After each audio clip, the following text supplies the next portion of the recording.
कर जाएं मदद दूसरों की बिना किसी स्वार्थ की, ये इच्छा भी किसी किसी के ही मन में होती है। नमस्ते दोस्तों, मैं हूं दीपिका और आज फिर सुनाती हूं एक छोटी सी कहानी। ये कहानी है एक नाव के व्यापारी की जिसके पास बहुत सी नावें थी और वो अपनी नाव को दूसरों को किराए पर दिया करता था। लेकिन उसने अपनी खुद की फैमिली के लिए एक बोट खरीद रखी थी। उसके दो छोटे छोटे बच्चे थे जो समर वेकेशन के दौरान उस बोट में सैर किया करते थे और अपनी छुट्टियों का आनंद लिया करते थे। तो एक बार उसने एक पेंटर को बुलाया और कहा कि बच्चों की छुट्टियां नज़दीक आ रही हैं, अब वो इस बोट में सैर सपाटा करेंगे। तुम इस बोट को थोड़ा सा पेंट कर दो क्योंकि उसका पेंट कई जगह से उतरा हुआ है। अब वो पेंटर भी बड़ा अच्छा था और अपने काम में बड़ा ही माहिर था। उसने पूछा, अच्छा साहब ये बताइए कि आपके दोनों बच्चों के नाम क्या हैं। तब उस नाव के व्यापारी ने उन दोनों बच्चों के नाम बता दिए। पेंटर ने बड़ी ही शिद्दत से दोनों तरफ एक बच्चे का नाम एक तरफ और दूसरी तरफ बोट के दूसरे बच्चे का नाम लिख दिया और बोट को बहुत अच्छे से पेंट कर दिया। जब वो नीचे की तरफ पेंट कर रहा था तो उसने अचानक देखा कि बोट में एक बहुत बड़ा सा छेद हो रखा था। तो थोड़ा बहुत रिपेयरिंग का काम भी वो पेंटर जानता था, इसलिए उसने उस छेद को भर दिया और अच्छे से उसकी मरम्मत कर दी, रिपेयर कर दी, जिससे वो सुराख भर गया। अब वो बोट सुरक्षित हो गई और सुंदर भी हो गई। तब नाव के व्यापारी ने उसे उसके पेंट करने के पैसे दे दिए क्योंकि उसे तो नहीं पता था कि उसने रिपेयर का भी काम किया है। पेंटर ने आराम से वो पैसे स्वीकार किए और चला गया। तब वो अपने गांव में पेंटर चला गया। 2-3 महीने के बाद व्यापारी के घर से उसके लिए एक चेक आया, जिसे उसने खोल कर देखा तो इसमें एक मोटी सी रकम का चेक भर के उसके पास भेज रखा था। अब वो पेंटर बहुत ही हैरान हुआ, उसने बस पकड़ी और तुरंत उसके पास आ गया।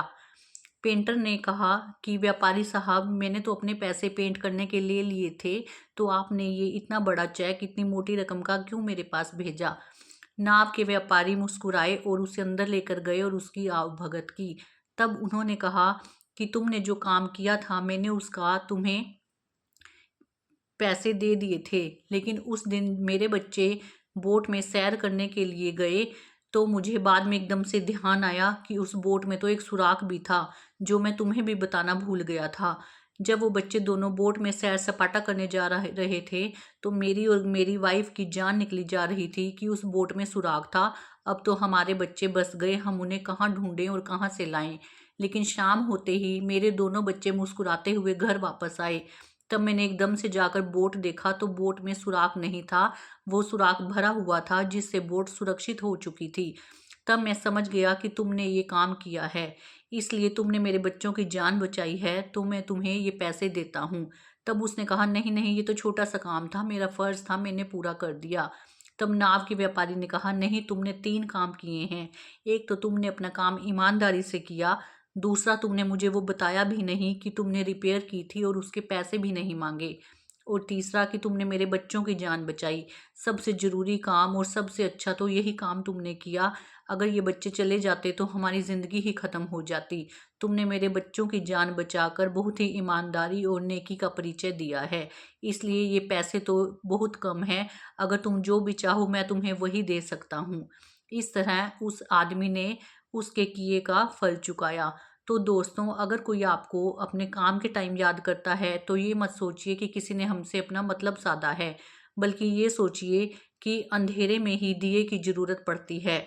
भगवान ने क्या पता किसी की ज़िंदगी में अंधेरे को दूर करने के लिए आपको एक जगमगाता सा दिया बनाया हो, जो आपकी उजाले के कारण अपनी ज़िंदगी में आगे बढ़ सके। इसलिए किसी की निस्वार्थ होकर सेवा करने का जब भी मौका मिले तो इस मौके से चूकिए मत, बल्कि खुशी से उसकी सेवा कीजिए, उसकी मदद कीजिए। अच्छे किए का फल एक ना एक दिन जरूर मिलता है।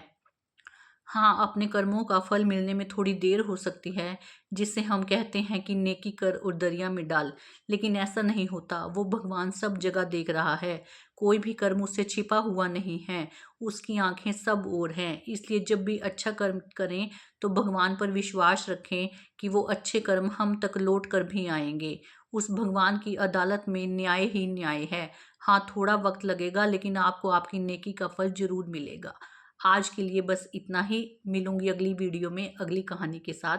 तब तक के लिए आप सभी को मेरी नमस्कार।